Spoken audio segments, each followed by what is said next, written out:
Right నమస్తే. రాష్ట్రంలో ఒక సంఘటన చోటు చేసుకుంది. నిరుద్యోగంతో మళ్ళొక విద్యార్థి, ఒక నిరుద్యోగి బలైపోయినటువంటి సందర్భం. ఉద్యోగాల కోసం కొట్లాడి 2 సంవత్సరాలు దాటిపోయింది కాంగ్రెస్ వచ్చి, ఇంకా కూడా ఉద్యోగం రాకపోవడంతో మనస్తాపానికి గురై ఆయన సూసైడ్ చేసుకున్నటువంటి సందర్భం కనిపించింది. దీనికి ఎవరు కారణం?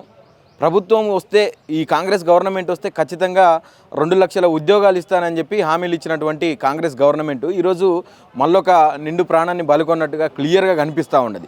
దాదాపుగా 2 సంవత్సరాలలో 19 ఈయన చావుతోటి 19వ నిరుద్యోగ చావు. ఈరోజు మళ్ళొకసారి నిరుద్యోగులందరూ కూడా ఉరికొయ్యలకు వేలాడుతున్నటువంటి పరిస్థితి కనిపిస్తూ ఉన్నది. మాట్లాడదాం దీని గురించి.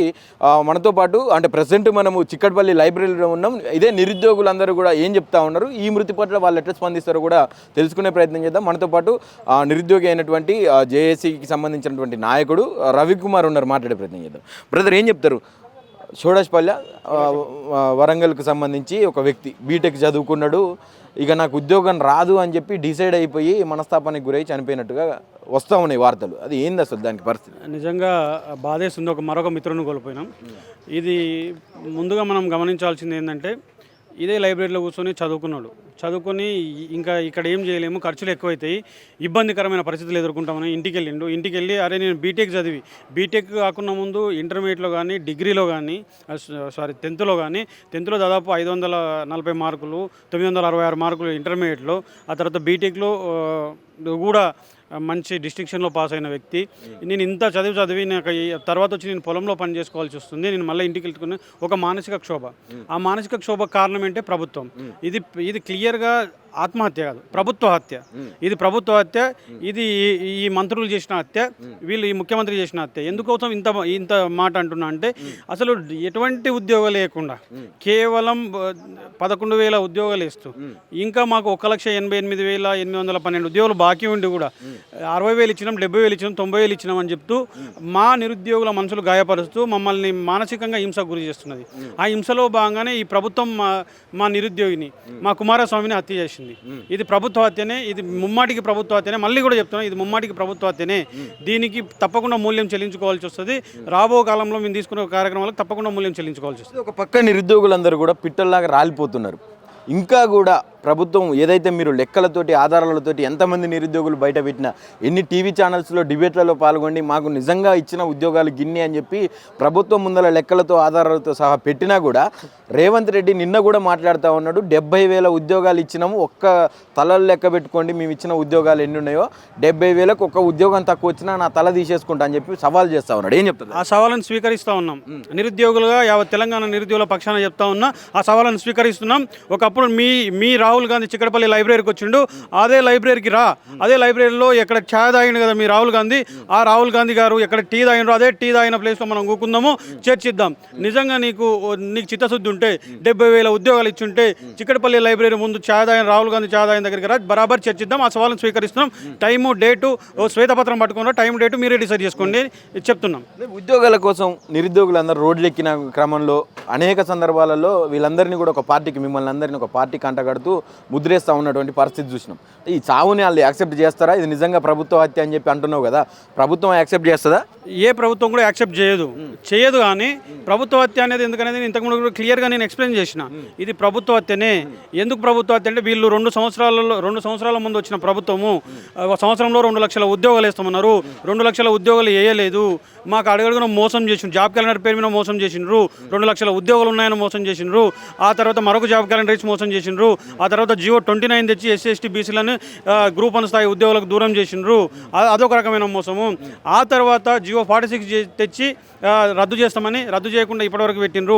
అదొక రకమైన మోసము. ఈ మోసం పరంపర నిన్నగాక మన 40,000 ఉద్యోగాలు ఇస్తామని ఉస్మానియా యూనివర్సిటీలో చెప్పిండు. అది కూడా ఇప్పటివరకు నోటిఫికేషన్ రాలేదు.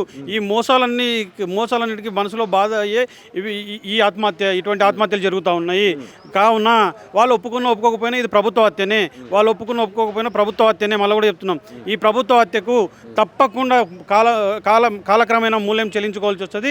ఇది మా ఉసురు తగులుతుంది రేవంత్ రెడ్డికి. రేవంత్ చెప్తారు దాదాపుగా 19 మంది, ఈయన 19వ చావా? ఇది నిరుద్యోగులు, ఇది 19వ చావు.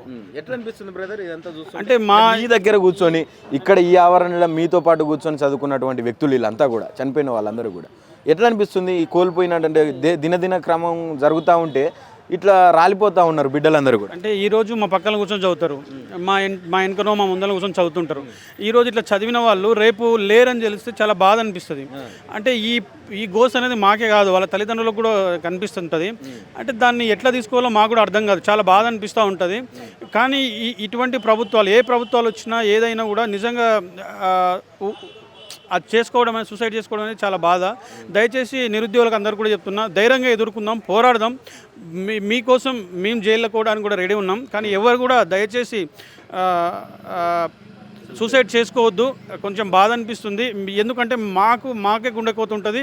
ఆ తర్వాత మీ తల్లిదండ్రులు చిన్నప్పటి నుండి మిమ్మల్ని పెంచి పెద్ద చేసి ఉన్నటువంటి తల్లిదండ్రులకు చాలా గుండెకోత ఉంటుంది. ఆ తల్లిదండ్రులకు గుండెకోత మిగిలించకండి.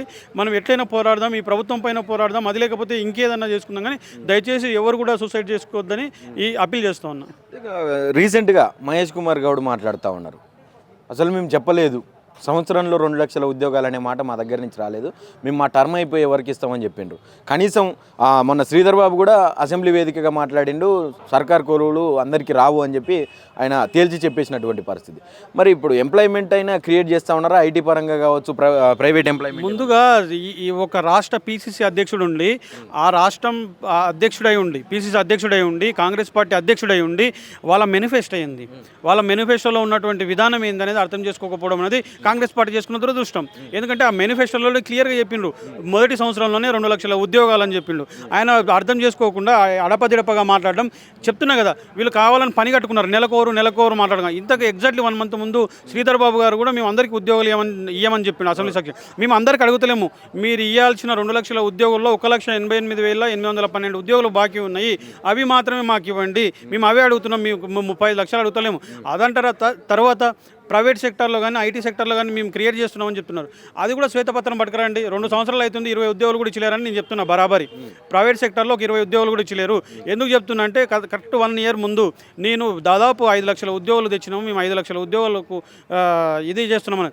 సంవత్సరం అయింది, 5 ఉద్యోగాలను ఇచ్చిండ్రా? మీరు 5 ఉద్యోగాలను ఇచ్చిండ్రా? దావోస్లో పోయి ప్రకటించుకున్నారు. మరి ఆ ఎంఓయూలు ఎక్కడ పోయినాయి, ఆ ఒప్పందాలు ఎక్కడ పోయినాయి? మీ సెల్ కంపెనీలు ఏడున్నాయి? అవన్నీ సెల్ కంపెనీలు. ఆ సెల్ కంపెనీలు తెచ్చి తెలంగాణ సమాజాన్ని, తెలంగాణ నిరుద్యోగుల్ని మీరు మోసం చేద్దాం అనుకుంటున్నారు. ఈ మోసం పైన ఎన్ని రోజులు, మోసం పునాదులపైన ఎన్ని రోజులు మీరు, అబద్ధాల పునాదులపైన ఎన్ని రోజులు మీరు ప్రభుత్వాలను గడుపుతారనేది మాకు అర్థమైతలేదు. మీరు ఏ సెక్టర్లో అన్ని రకాలుగా ఫెయిల్ అయినరు, ఎందుకు ఫెయిల్ అయినరు అని చెప్తున్నా అంటే, ఊళ్ళో ఉన్న ముసలి వాళ్ళకు 4,000 పెన్షన్ ఇస్తామన్నారు, అది ఇప్పటివరకు ఇవ్వలేదు, ఆ రకంగా ఫెయిల్ అయినరు. ఆ తర్వాత ఊళ్ళో ఉన్న అక్కలకు 2,500 ఇస్తామన్నారు, అది ఇప్పటివరకు ఇవ్వలేదు, ఆ రకంగా ఫెయిల్ అయినరు. ఆ తర్వాత స్కూటీలు, ఆడపిల్లలకు స్కూటీలు ఇస్తామన్నారు, ఇవ్వలేదు, ఇప్పటివరకు కూడా ఒక స్కూటీ ఇచ్చినట్టు చరిత్రలో లేదు, ఆ రకంగా ఫెయిల్ అయినరు. ఆ తర్వాత నెక్స్ట్ వస్తే తులం బంగారం ఇస్తామన్నారు, తులం బంగారం ఇవ్వకుండా ఆ రకంగా మోసపోయినారు. అంటే ఒక రైతు బంధు కూడా ఇప్పటివరకు మళ్ళీ వచ్చేది ఉండే, ఇప్పటివరకు ఈ రైతు బంధు రాలేదు, ఆ మధ్యలో ఒక రైతు బంధు ఎగ్గొట్టిండ్రు. అంటే ఈ రకంగా ప్రతి సెక్టర్లో కూడా, ఒక నిరుద్యోగులు కాదు, ప్రతి సెక్టర్లో వాళ్ళు మోసం చేసిండ్రు. ఎవరికి ఉద్యోగాలు ఇవ్వలేదు, ఇస్తామన్న హామీలు ఇవ్వలేదు, ఇంకా ఏది ఇవ్వకుండా మోసం చేసిండ్రు. తెలంగాణ సమాజం ఈ కాంగ్రెస్ పార్టీ మోసం చేస్తూ ఉంది. దయచేసి ఈ తెలంగాణ సమాజానికి నేను ఒక అప్పీల్ చేస్తున్నా, దయచేసి మీరు ఎక్కడైనా సరే ఈ కాంగ్రెస్ ప్రభుత్వం చేస్తున్న మోసాలని చూడండి. మా వైపు నిరుద్యోగులకు, ఎస్పెషల్గా నిరుద్యోగులకు చేసిన మోసాన్ని గమనించండి. తెలంగాణలో ఉన్నటువంటి మేధావులు ఎవరైతే ఉన్నారో కదా, ప్రశ్నించి మాతో పాటు రోడ్ల మీదకి రండి. లేదంటే మీరు కుహనా మేధావులు, మీరు దొంగ మేధావులని కూడా మేము ప్రచారం చేయాల్సి వస్తుందని ఆ మేధావులు కూడా హెచ్చరిస్తున్నాం. కొంతమంది ఇంకా కూడా మీ నిరుద్యోగులకు సంబంధించి ముందలుండి గతంలో ఇదే ప్రచారాలలో భాగంగా కాంగ్రెస్ని అధికారంలోకి తీసుకురావడం కోసం పనిచేసినటువంటి నాయకత్వం ఏదైతే ఉందో, ఇప్పుడు కాంగ్రెస్ పార్టీలో కీలకంగా వ్యవహరిస్తూ ఉన్నారు ఒక మంచి హోదాలలో. వాళ్ళు ఎందుకు ఇంతమంది చనిపోతూ ఉన్నా వాళ్ళకు కనబడతలేదా? అంటే వాళ్ళు చూడలేకపోతున్నారా? ఈ చావులన్నీ చచ్చిపోయినా మనకి ఏందని అనుకుంటున్నారా? వాళ్ళకేం చెప్పాలనుకుంటున్నాను? వాళ్ళకు ఉద్యోగం వచ్చింది, వాళ్ళు కడుపు నిండా తింటున్నారు, ఏసీ రూమ్లు ఉంటున్నారు, టూర్లు పోతున్నారు, ఆ తర్వాత ఏసీ కార్లలో తిరుగుతున్నారు. వాళ్ళకు నిజంగా నిరుద్యోగుల పైన, అట్లానే తెలంగాణ సమాజం పైన కొంత అవగాహన ఉంది, పర్లేదు అని అనుకున్నాం. కానీ వాళ్ళకి అవగాహన లేదు. వాళ్ళు ఆ రోజు పోరాడింది వాళ్ళ ఉద్యోగం కోసం, వాళ్ళ బాగు కోసం, వాళ్ళ పిల్లల బాగు కోసం, మా బాగు కోసం మేము నమ్మినాం. మమ్మల్ని నమ్మించి మోసం చేసిండ్రు. తప్పకుండా వాళ్ళకు కూడా ఇప్పటివరకు మీరు అన్నట్టు ఒక మేధావి ఇంకో ఎమ్మెల్సీ కోసం, ఇంకో మేధావి చైర్మన్ల కోసం తిప్పలు పడుతున్నారు, వాళ్ళ కోసం వాళ్ళు ఇది చేసుకుంటున్నారు తప్ప ఎక్కడ కూడా ఎక్కడ కూడా నిరుద్యోగుల సమస్యలపైన పోరాడలేదు, నిరుద్యోగ సమస్యలపైన మాట్లాడలేదు. గత 2 సంవత్సరాల నుండి ఇటువంటి మేధావులకు కూడా త్వరలోనే బుద్ధి చెప్తాం. అది కూడా మంచిగా బుద్ధి చెప్తాం. నిరుద్యోగులందరూ కూడా వాళ్ళపైన ఎటువంటి ఒపీనియన్తో ఉన్నారు అనేది మాకు తెలుసు. తప్పకుండా బుద్ధి చెప్తాం ఆ మేధావులకు అందరూ. అంటే ఏం చెప్తావు ఒక నిరుద్యోగిగా? ఇంతమంది రాలిపోతూ ఉన్నారు, నిరుద్యోగులకు అట్ ద సేమ్ టైం ప్రభుత్వానికి ఏం పిలుపునిస్తా ఉన్నారు? నిరుద్యోగులకు అందరూ కూడా మీరు ఎక్కడ కూడా ఇటువంటి చర్యలకు పాల్గొనొద్దు, ఎక్కడ కూడా ఈ సూసైడ్లకు పాల్పడొద్దు. మనం గట్టిగా పోరాడదాం. పోరాడితే పోయేది ఏమీ లేదు. బానిస సంఖ్యలు తప్ప అని ఒక పెద్ద మనిషి చెప్పిండు. ఆయన మాట ప్రకారం ఈ బానిస సంఖ్యలు తెంచుకుందాం, పోరాడదాం, గట్టిగా పోరాడదాం. వాళ్ళు ఏకపోయినా ఇంకేదైనా చేసి మనం బతుకుదాం, బతికి సాధించుకుందాం. ఎక్కడ కూడా మనం చచ్చి మనం సాధించేది ఏమీ లేదు. మీరు చస్తే మాకు గుండెకోతతో పాటు మీ తల్లిదండ్రులకు చిన్నప్పటి నుండి పెంచి పెద్ద చేసిన మీ తల్లిదండ్రులకు గుండెకోత, మీ తల్లిదండ్రుల నుంచి ఆలోచన చేయండి అని చెప్పేసి మేము కోరుతున్నాం. అట్లే ప్రభుత్వానికి కూడా మీరు 1,88,812 ఉద్యోగాలు ఇచ్చే వరకు మిమ్మల్ని వెంటాడతాం. వెంటాడేదే మీరు ఏ రకంగా మమ్మల్ని ఇబ్బంది పెట్టినా కూడా మిమ్మల్ని వెంటాడి మేము ఉద్యోగాలు సాధించుకుంటాం. ఒకవేళ ఏకపోతే మిమ్మల్ని ఇదే చికటపల్లి లైబ్రరీ సాక్షిగా, ఇదే అశోక్ నగర్ సాక్షిగా మిమ్మల్ని మీ అంతు చూస్తాం, మిమ్మల్ని తేలుస్తాం.